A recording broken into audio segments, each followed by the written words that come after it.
What if I told you that beneath your conscious mind lies an ancient reservoir of wisdom that connects you to every human who has ever lived?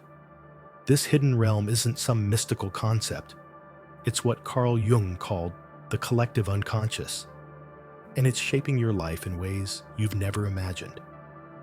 Today, we're going to explore how accessing this deeper layer of your psyche might be the key to understanding why you keep repeating certain patterns in relationships, why particular symbols appear in your dreams, and why some stories resonate with you on an unexplainable level. By the end of this video, you'll understand how to recognize these universal patterns in your own life, and why they might hold the solution to your most persistent personal challenges. What if I told you that right now, beneath your everyday thoughts, lies a vast forest older than civilization itself, one that connects you to every human who ever lived? This isn't some mystical concept or spiritual metaphor. According to Carl Jung, it's a psychological reality that shapes your perceptions, your dreams, and even your most instinctive responses to life's challenges. Beneath the surface of your conscious mind exists what Jung called the collective unconscious, an inherited reservoir of wisdom and experience that operates beyond your personal memories. Think of your conscious mind as just the visible tip of an immense iceberg. The personal unconscious contains your forgotten or repressed experiences, but descend deeper, and you'll discover something far more ancient and universal. This collective unconscious isn't something you develop through your individual experiences. You're born with it. It's a psychological inheritance as real as the color of your eyes or the shape of your hands, passed down through countless generations of human evolution. It contains the accumulated wisdom of our species, encoded not in words or explicit memories, but in universal patterns Jung called archetypes. Most people never access this powerful internal resource. Our modern world has taught us to value only what can be measured, quantified, and rationally explained. We've been conditioned to believe that what matters most is what we can consciously articulate and control. The mysterious forest of the collective unconscious remains unexplored territory for many, dismissed as superstition, intuition devalued as mere emotion, and dream symbols reduced to random neural firings. Yet these universal patterns or archetypes appear across all cultures throughout human history. Consider the hero's journey, a pattern that emerges in stories, from ancient Greece to modern Hollywood. The reluctant protagonist who receives a call to adventure, faces trials, encounters mentors and enemies, and returns transformed. This isn't just a convenient storytelling format. It reflects a psychological pattern embedded in our collective psyche. Or think about the Great Mother archetype, appearing as Isis in Egypt, Demeter in Greece, Mary in Christianity, and countless indigenous earth goddesses. These aren't simply cultural transmissions or coincidences. They arise independently across civilizations because they reflect something fundamental about human psychological development and our relationship to nurturing, creation, and destruction. Perhaps most striking is how these patterns emerge in the dreams of people who have no knowledge of these myths or symbols. A person who has never studied ancient Egyptian mythology might dream of a scarab beetle at a moment of personal transformation, unaware that this precise symbol represented rebirth in a civilization thousands of years ago. A child might dream of a wise old man offering guidance without ever having encountered this archetypal figure in stories. These archetypes function as instinctual guides, psychological frameworks that help us navigate life's universal challenges and transitions. Just as your body knows how to heal a wound without conscious instruction, your psyche contains patterns for psychological growth and adaptation. When you face a major life transition, adolescence, marriage, parenthood, aging, these archetypal patterns activate to guide you through unfamiliar territory. Our modern disconnection from these patterns has profound consequences. Jung observed that modern society suffers from symbollessness, a poverty of meaningful psychological frameworks to help us understand our experiences. Without these frameworks, we're left feeling spiritually empty and psychologically incomplete. We seek external solutions, consumption, achievement, distraction, for what is essentially an internal imbalance. The symptoms of this disconnection surround us. Depression and anxiety rates continue to climb. People report feeling increasingly isolated despite unprecedented connectivity. We pursue success as defined by society, yet feel a persistent emptiness even when achieving those external markers. This isn't just cultural criticism. It's a psychological observation about what happens when we lose touch with the deeper patterns that give meaning to human experience. Among all these powerful archetypal patterns, one in particular holds the key to emotional balance and wholeness. We'll explore this crucial archetype soon, but first, you need to understand the foundation it rests upon. This archetype bridges the conscious and unconscious, connecting your individual experience to the collective wisdom of humanity. When integrated properly, it allows access to emotional depth and intuitive wisdom that most people never realize they possess. So what exactly is the collective unconscious, and how does it secretly influence your daily decisions? It's an inherited psychological structure containing universal patterns that guide your instinctual responses to life situations. These patterns affect how you perceive authority figures, how you approach romantic relationships, what you find meaningful, and even what triggers your strongest emotional reactions. When you feel an immediate, powerful connection to a piece of music from another culture, the collective unconscious is at work. When certain symbols or images evoke emotions far stronger than your personal experience would explain, archetypal energies are activating. When you find yourself drawn to particular stories or characters without knowing why, you're responding to these universal patterns. This psychological inheritance isn't mystical or supernatural, it's evolutionary. Just as your body contains biological adaptations developed over millennia, your psyche contains psychological adaptations. The patterns that helped our ancestors survive and find meaning have been preserved in our psychological structure. They're as real as your fight or flight response, or your instinct to protect a child. Understanding this collective dimension of your psyche offers something profound: the realization that you're not alone in your fundamental human experiences. The challenges, transitions, and questions you face have been encountered by humans throughout history.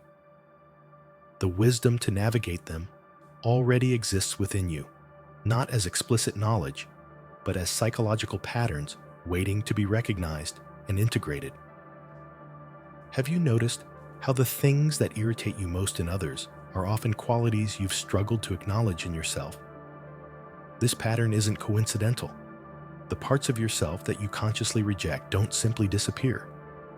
They transform into powerful unconscious forces that dictate your emotional responses and relationship patterns from the shadows. The very qualities you've worked hardest to eliminate might be secretly controlling your life. Modern society has engineered a peculiar psychological trap. From early childhood, we're taught to develop personalities that are fundamentally incomplete. We learn to emphasize certain traits while suppressing others that don't align with social expectations. This one-sided development creates an invisible imbalance that manifests in ways we rarely connect to their source.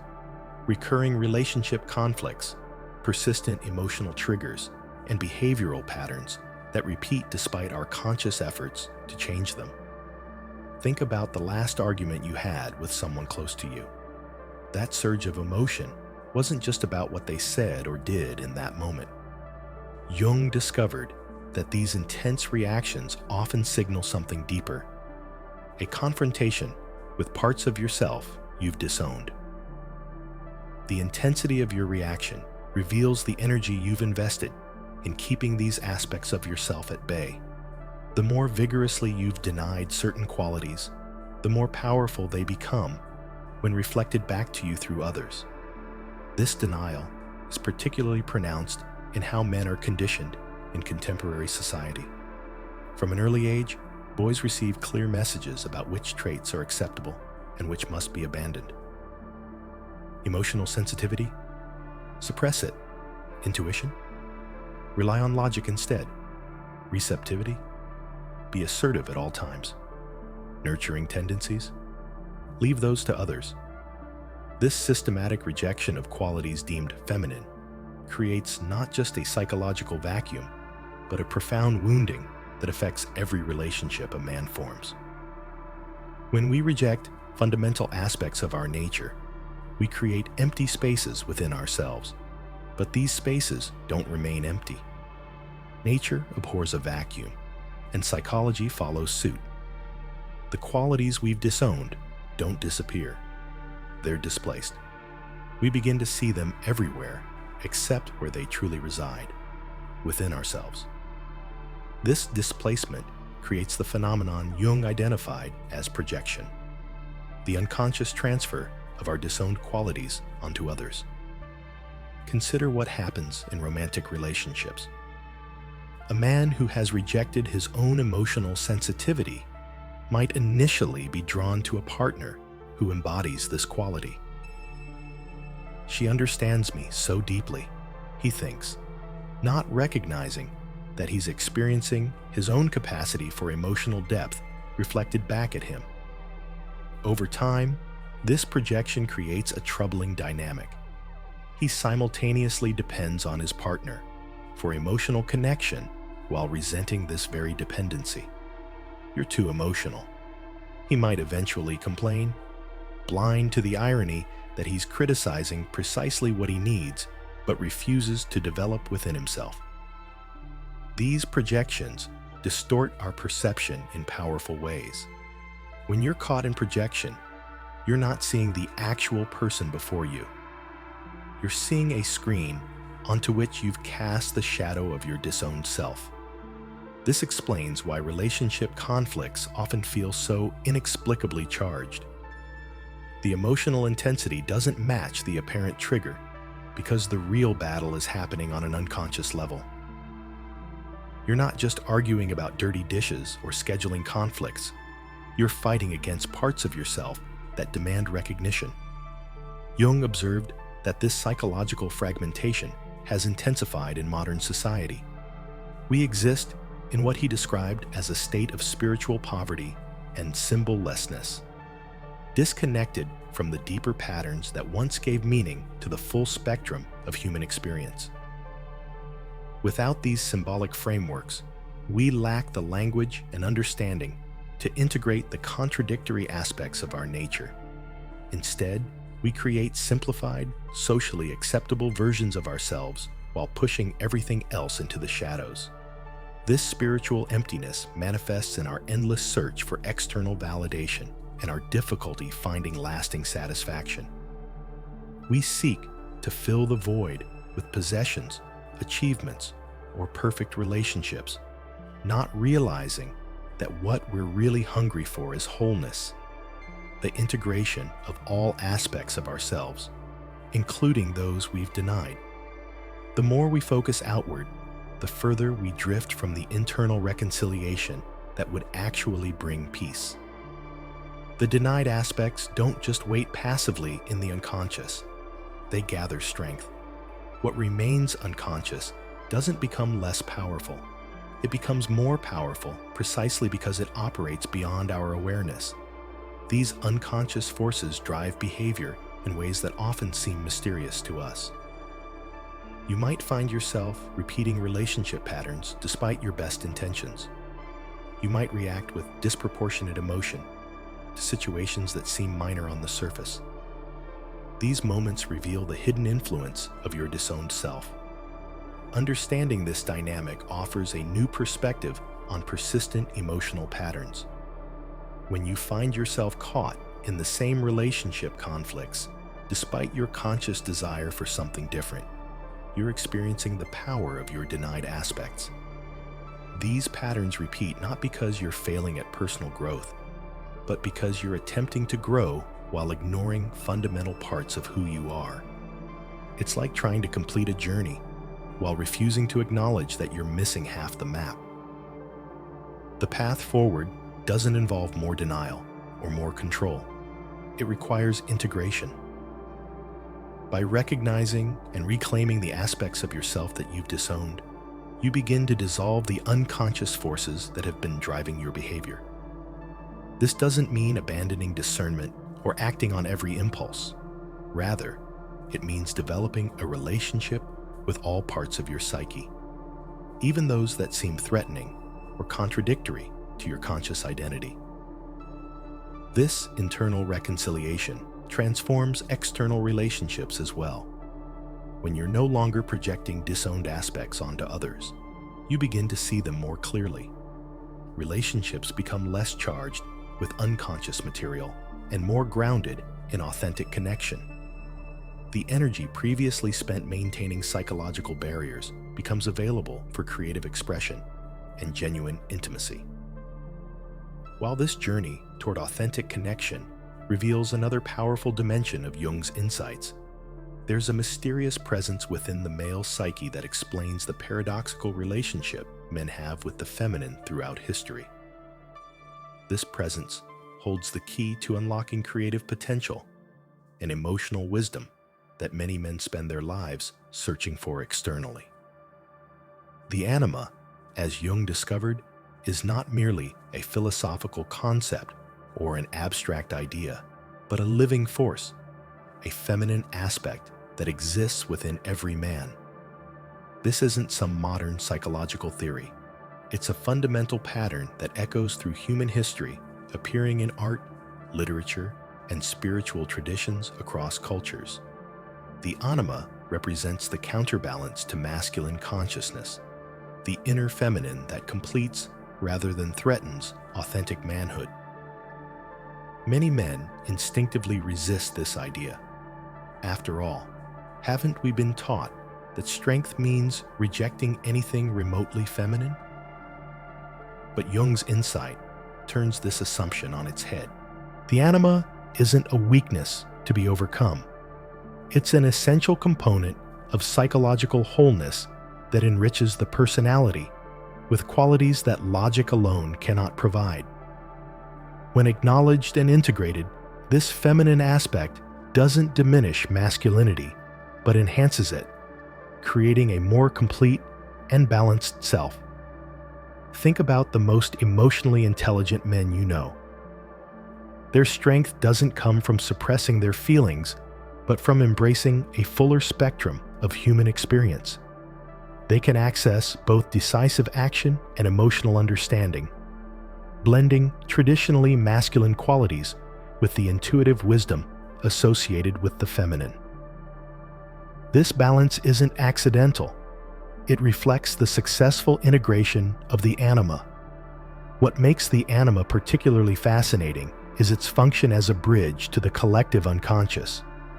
Through this inner feminine, men gain access to intuition, emotional depth, and creative inspiration that rational thinking alone cannot reach. This connection isn't supernatural, but psychological. It opens pathways to universal human experiences and archetypal patterns that enrich our understanding of ourselves and others. History's greatest creative minds often demonstrate this connection vividly. Consider how many brilliant artists, composers, writers, and innovators report moments of inspiration that seem to arise from beyond conscious thought. Mozart, describing melodies that came to him fully formed, or scientists like Tesla visualizing complex inventions in complete detail before building them. These experiences reflect the anima's role in accessing deeper creative resources. The anima becomes a muse, not in the romantic sense of an external female figure, but as an inner feminine presence that makes creativity possible. When unacknowledged, however, the anima makes its presence known through dreams. Men who have disconnected from their emotional and intuitive sides often report dreams featuring mysterious female figures who seem simultaneously alluring and threatening. These dream women can appear as sirens, enchantresses, goddesses, or ordinary women with extraordinary qualities, all embodying aspects of the dreamer's own unintegrated feminine nature. Water frequently accompanies these dream figures, appearing as oceans, lakes, or rivers that the dreamer must cross or dive into. Jung recognized this symbolism as particularly significant, with water representing the emotional depths associated with the anima. The unpredictable nature of water mirrors the sometimes turbulent relationship men have with their own emotional lives when they haven't learned to navigate these depths consciously. One particularly revealing dream pattern involves a man being led by a feminine figure toward water, suggesting the anima's role in guiding consciousness toward emotional depths. The man's reaction in the dream, whether he follows willingly, resists in fear, or turns away, often reflects his waking relationship with his own emotional nature and feminine aspects. These aren't arbitrary dream symbols, but meaningful communications from the unconscious about psychological integration. The anima is best understood as what Jung called a factor, something that profoundly influences a man's moods, reactions, and spontaneous impulses. As Jung wrote, it's not something that can be consciously created, but exists as an a priori element of the psyche, shaping a man's inner life in ways that often remain unconscious. When strongly constellated but unintegrated, the anima can make a man sensitive, irritable, moody, jealous, vain, and unadjusted, creating a general sense of discontent that negatively impacts relationships. This explains why men who haven't acknowledged their anima often experience emotional volatility that seems to come from nowhere. Their feelings seem alien because they've never recognized these aspects as legitimate parts of themselves. The resulting inner conflict creates precisely the emotional chaos that reinforces their belief that feelings are dangerous and feminine qualities are threats to be controlled. The path toward integration involves recognizing the anima not as something foreign, but as an essential aspect of wholeness. This doesn't mean men should become more stereotypically feminine in their behavior, but rather that they should acknowledge and value the full range of human qualities within themselves. The goal isn't to erase the distinctions between masculine and feminine, but to recognize how both operate within each individual. By acknowledging and integrating the anima, men gain access to emotional intelligence that transforms their relationships, creative inspiration that enriches their work, and intuitive wisdom that complements rational thought. This integration doesn't happen instantly, but unfolds through conscious attention to dreams, emotional responses, and creative impulses that might otherwise be dismissed as irrational or unimportant. Jung described the anima as a life-giving demon within a man, a source of vitality and inspiration when properly integrated, but potentially disruptive when ignored. It's remarkable how often men report feeling more fully alive, more creative, and more emotionally balanced when they begin to acknowledge this inner feminine presence. Far from weakening them, this recognition strengthens their capacity for authentic connection and meaningful expression. That creative vitality within us doesn't just influence how we experience our own emotions, it dramatically transforms how we perceive others. Have you ever felt an inexplicable attraction to someone who seemed to possess exactly what you needed, only to eventually feel deeply disappointed when they failed to fulfill the impossible expectations you placed on them? This mysterious emotional power others seem to wield over us often has less to do with them and more to do with something happening inside ourselves. What Jung discovered through his work was profound. The qualities we haven't acknowledged within ourselves don't simply disappear. They become the invisible lens through which we view others. This psychological mechanism, which Jung called projection, operates automatically and unconsciously, coloring our perceptions without our awareness. We literally see in others what we cannot or will not see in ourselves. Consider how this plays out in romantic relationships. A man who has disconnected from his emotional sensitivity might find himself magnetically drawn to a woman who embodies these qualities. He perceives her as uniquely nurturing, intuitive, or emotionally expressive, qualities he carries within himself but has never claimed. The attraction feels fated, almost magical, because he's encountering parts of himself he's longed for but denied. This explains the intensity of attraction that seems completely disproportionate to actual interactions. It's charged with the energy of his own unrecognized potential. What makes this dynamic particularly powerful is its involuntary nature. We don't choose these projections consciously. They happen to us. The man doesn't think, "I'll place my inner feminine qualities onto this person." Instead, he experiences an overwhelming sense that this particular individual somehow completes him. The projection creates a kind of enchantment, where the other person seems to possess mysterious abilities to fulfill deep psychological needs. But this enchantment inevitably leads to conflict.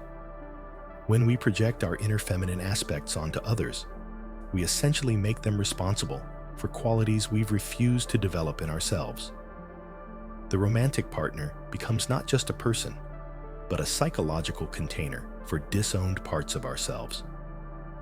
This places an impossible burden on relationships. No real human can consistently embody another person's unconscious ideal, or perfectly express qualities that rightfully belong to the other. The pattern follows a predictable cycle. Initial idealization gives way to puzzling, disappointment, and blame. A man might wonder why his partner no longer seems as emotionally nurturing as he initially perceived her to be. He might feel betrayed, not realizing that what's changed isn't her. It's the lens of projection gradually clearing. This creates a profound paradox, where the qualities that most strongly attract us in others eventually become sources of tension and conflict. This pattern extends far beyond individual relationships into broader cultural phenomena. Consider how certain female celebrities are worshipped with almost religious devotion, embodying collective projections of feminine ideals. At the other extreme, misogynistic attitudes often represent a collective shadow projection, where disowned feminine qualities are perceived as threatening when encountered externally. Both extremes demonstrate how unacknowledged inner content becomes externalized and perceived as belonging to others. Jung made a remarkable observation about this process. What appears as fate in the external world is often our own unconscious at work. The chance encounters that feel destined, the recurring relationship patterns that follow us from partner to partner, and even the situations that repeatedly challenge us often reveal the hidden influence of our own projections. We unconsciously create the very experiences that seem to happen to us. The real tragedy of projection is how it prevents authentic relationships. When we see others through the distorting lens of our projections, we're not really seeing them at all. We're encountering aspects of ourselves reflected back to us. This creates a fundamental barrier to genuine connection. How can we truly know another person when we're using them as a screen for our own unconscious material? How can we be authentically known when others are projecting their unacknowledged content onto us? This is why relationships often feel so mysteriously challenging. We're not simply navigating the complexity of another person, we're negotiating a complex web of projections moving in both directions. Both individuals are seeing each other partly as they are, and partly through the lens of their own unintegrated qualities. The relationship becomes a dance of shadows and projections, rather than an authentic meeting of complete individuals. The key insight Jung offered is that this process persists only while it remains unconscious. The moment we recognize a projection as coming from within ourselves, the moment we see that what bothers or attracts us so powerfully in others is actually a reflection of our own inner landscape, the spell begins to break. As Jung noted, the projection ceases the moment it becomes conscious. That is to say, when it is seen as belonging to the subject. This recognition is the essential first step towards psychological integration. Understanding projection reveals why certain people trigger such intense emotional reactions in us. Those inexplicable attractions, irrational irritations, and overwhelming emotional responses often signal encounters with our own unconscious content. The qualities that most fascinate or repel us in others are frequently those we haven't yet acknowledged within ourselves. This isn't just true for the anima in men. It applies to all aspects of our psyche that remain in shadow. But why do we project our inner feminine qualities onto others instead of simply owning them directly? Jung's insight was straightforward yet profound. What remains unconscious must be experienced externally. If certain aspects of ourselves remain unrecognized, they don't disappear. They find expression through projection. We see in others what we cannot yet acknowledge in ourselves because unconscious content always seeks expression in some form. The mind's natural movement toward wholeness ensures that no significant aspect of our nature remains completely unexpressed. When the mind recognizes its own projections, it stands at the threshold of a profound inner journey. This path doesn't lead outward toward new external achievements, but inward, deep into territories of the self that remain unexplored and unknown. Think about it. What if the most challenging expedition you'll ever undertake isn't scaling mountains or crossing oceans, but descending into the depths of your own unconscious, where both your deepest fears and most valuable treasures await discovery? Jung called this psychological passage the descent to the well, a powerful metaphor for the journey into the unconscious that must precede any genuine psychological growth. This descent isn't simply a matter of intellectual curiosity or casual self-reflection. It represents a fundamental confrontation with everything we've spent our lives avoiding, the denied aspects of our nature, the emotions we've deemed too threatening to acknowledge, and the shadow elements we've protected ourselves against through elaborate psychological defenses. Why does this inner journey feel so threatening? When we look beneath the surface of our conscious mind, we encounter not just random thoughts, but an organized universe of content that challenges our carefully constructed self-image. The unconscious doesn't politely respect the boundaries we've established. It contains everything we've rejected about ourselves, aspects that don't fit neatly into our preferred identity. The prospect of meeting these disowned parts activates a primal fear, as if we might be overwhelmed or destroyed by what we find lurking in those depths. This psychological journey mirrors what anthropologists and mythologists have identified across cultures as the hero's journey, particularly the descent into the underworld. From Orpheus venturing into Hades to retrieve Eurydice, to Inanna's descent into the underworld where she's stripped of her royal garments, to Dante's journey through the Inferno, these narratives reflect a universal pattern of psychological development. The hero must venture below the ordinary world, face trials and dangers, and retrieve something of immense value before returning transformed. What appears in mythology as literal underworlds represents what Jung recognized as the psychological unconscious, the realm where denied aspects of the self reside. One particularly revealing dream Jung documented came from a Protestant theologian who experienced a descent into a valley where he encountered a dark lake. In Jung's interpretation, this wasn't merely random imagery, but a direct symbolic representation of the unconscious. What makes this dream especially significant is Jung's observation that the descent into these depths isn't optional for psychological development. It's necessary to experience what he called the working of the living spirit. The dream suggests that true self-knowledge requires facing the unknown aspects of our psyche, even when this journey feels unsettling or threatening. Water serves as a particularly powerful symbol in dreams related to the unconscious. It represents both life-giving potential and dangerous depths, much like the unconscious itself, which contains both creative potential and destabilizing forces. Dreams often portray this psychological journey through specific imagery: descending staircases that lead below ground level, entering mysterious caves with unknown depths, or diving into bodies of water.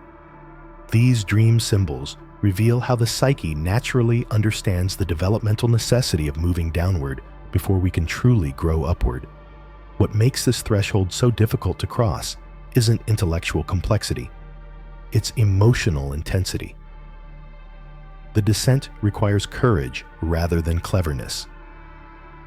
Intellectual understanding about psychological concepts provides little protection when facing the raw emotional reality of our denied aspects. This journey demands a willingness to experience vulnerability, uncertainty, and the disorientation that comes when familiar self-concepts begin to dissolve.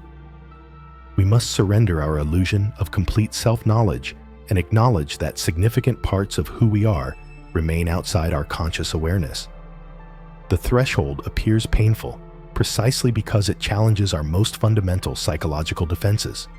These defenses develop for good reason.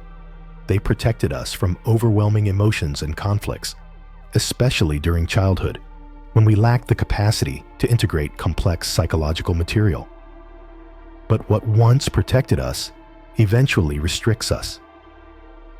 The very defenses that shielded us from pain also prevent us from accessing our full potential and experiencing authentic connection with others. Many people instinctively resist this journey, preferring the known limitations of their current consciousness to the uncertain territory below.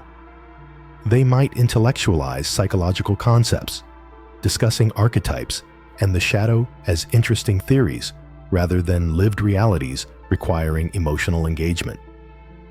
Others might busily focus on external achievements and relationships, using constant activity as a shield against the inner call. Some might even pathologize the natural tensions that arise during this process, seeking to medicate away the discomfort rather than understanding its developmental purpose. Yet what awaits beyond this threshold isn't destruction, but transformation. The journey into the unconscious doesn't diminish us, it completes us. By facing what we've denied in ourselves, we recover vital energy that was previously exhausted through repression and projection. We discover creative resources, emotional depths, and intuitive wisdom that remained inaccessible while we maintained rigid psychological boundaries. The narrow door of confronting what we've denied becomes a passage to unprecedented psychological freedom and authenticity. This transformation doesn't happen through intellectual understanding alone, but through direct emotional experience. Jung emphasized that crossing this threshold requires courage rather than mere conceptual comprehension. We must be willing to feel what we've avoided feeling, to acknowledge aspects of ourselves we've denied, and to experience the vulnerability that comes with genuine self-discovery. This willingness to face uncertainty and discomfort distinguishes those who achieve psychological growth from those who remain trapped in familiar but limiting patterns. The paradox of true strength lies not in rejecting our inner feminine qualities, but in their deliberate integration. The most psychologically powerful individuals you'll meet have mastered something extraordinary. They've learned to access both decisiveness and sensitivity, logic and intuition, without internal conflict. This isn't weakness disguised as balance. It's the expansion of human capability through psychological integration. Psychological integration represents the most challenging yet rewarding journey in personal development. It's the process of acknowledging and embracing every aspect of your psyche, even those parts that make you uncomfortable or contradict your carefully constructed self-image. Think of integration as internal diplomacy, where warring factions within your personality finally negotiate peace. When Jung spoke of this process, he wasn't suggesting a simple acknowledgement of these disowned parts, but their full incorporation into your conscious identity. This journey challenges not just your comfortable self-perception, but often contradicts societal expectations that have shaped your behavior since childhood. Most cultures still promote psychological one-sidedness, particularly for men who receive consistent messaging that emotion equals weakness, sensitivity signals vulnerability, and intuition ranks below logic. The path toward integration requires questioning these fundamental assumptions, which can feel like betraying the very foundations upon which you've built your identity. What makes integration particularly difficult is that it confronts the carefully constructed personas we present to others. We've invested years in developing these public-facing versions of ourselves, editing out the traits deemed inappropriate or undesirable. To suddenly acknowledge these rejected qualities means admitting your public self isn't the complete story. This recognition can feel like losing ground rather than gaining wholeness, at least initially. Yet integration isn't something that happens through intellectual understanding alone. Jung emphasized that it requires direct emotional experience, actually feeling what you've avoided feeling. This isn't theoretical work. It's practical psychology with specific steps that gradually transform your relationship with your anima. The first practical step involves becoming aware of your projections in daily life. When you find yourself intensely drawn to or repelled by someone, pause and ask, what quality in this person am I reacting to? Do I recognize this quality in myself? By catching these projections in real time, you begin reclaiming disowned aspects of yourself. This practice requires vigilance and honesty, qualities that grow stronger with consistent practice. Dreams offer another powerful avenue for anima integration. The unconscious mind communicates through symbols and imagery that bypass your psychological defenses. Pay special attention to female figures in your dreams. They often represent aspects of your anima attempting to communicate with your conscious mind. Water imagery, too, frequently symbolizes the emotional depths associated with the anima. Rather than dismissing these dreams, engage with them through journaling, artistic expression, or contemplation. They contain messages from parts of yourself seeking recognition. Perhaps most challenging is honoring your emotional responses, especially those that feel uncomfortable or contradict your self-image. When unexpected emotions arise, tenderness, vulnerability, intuitive knowing, resist the urge to dismiss them as weakness. Instead, validate these feelings as valuable information about your inner world and the influence of your anima. This practice gradually expands your emotional vocabulary and sensitivity. As integration progresses, remarkable transformations occur. Men who successfully integrate their anima develop significantly greater emotional intelligence. They understand nuance in their own and others' emotional states, can articulate feelings with precision, and navigate complex interpersonal situations with both strength and sensitivity. Rather than being trapped in rigid emotional patterns, they respond flexibly to life's challenges. Creativity flourishes with anima integration. The anima serves as a conduit to the collective unconscious, a wellspring of inspiration, novel connections, and innovative thinking.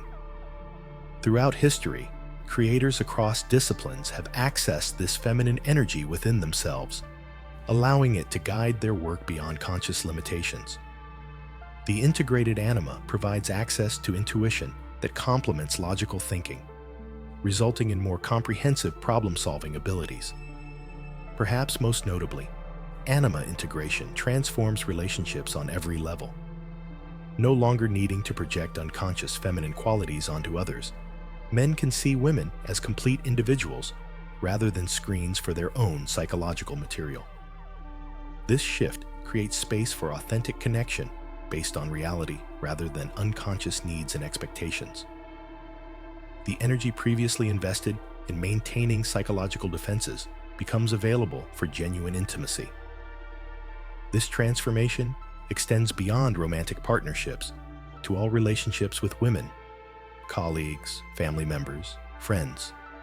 Integration allows men to relate to women without the distorting influence of projection, fostering respect and appreciation for their individuality. The integrated man can value women's perspectives without feeling threatened, collaborate without power struggles, and maintain healthy boundaries while remaining emotionally accessible. What was once a potentially disruptive force becomes an invaluable inner guide.